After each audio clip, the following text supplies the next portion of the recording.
And another one says, sacrifice for national development means giving up personal interest, comfort, time, or resources for the benefit and progress of the country as a whole. Tolerance and promote unity. If we can avoid tribalism, racism, or religious conflict-based full coexistence is essential for national progress. As Atega Joel, he sent this message from Oka Akoko in Ondo State.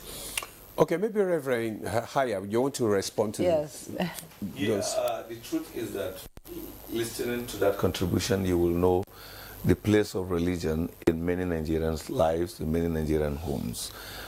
People look at their faith strongly, and Nigerians can fight to even protect that particular identity. And that gives that identity an opportunity to positively influence followers for the good of the nation. I earlier said here that if you claim to be a Christian or a Muslim and you do not bring that truth of your Christian teaching or influence, then you have not shown anything. The fact is that you have actually bring your religion into disrepute.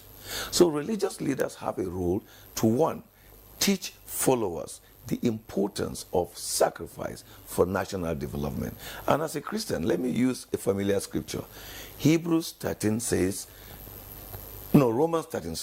says that everybody should obey governing authority, because there is no authority that exists that is not from God.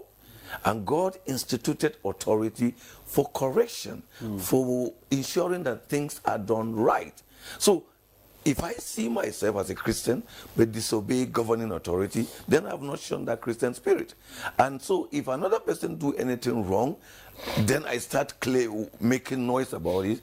I didn't even show example. So first, let me come back to the familiar illustration. As a Christian, what do you do when you reach the traffic light? Even some of us who are pastors, how do we behave? As a Christian, what do you do when your particulars have expired? As a Christian, what do you do when you are expected to pay tax? And you go on. Recently in this country, we had debate about tax reform. And some of us just say, no, wait a minute. From our Bible teaching, I don't think I need to start debating about tax, because tax is an obligation. And if I want this country to develop, I shouldn't be thinking, let's come back to JF again. What do I do for the country? I pay my tax.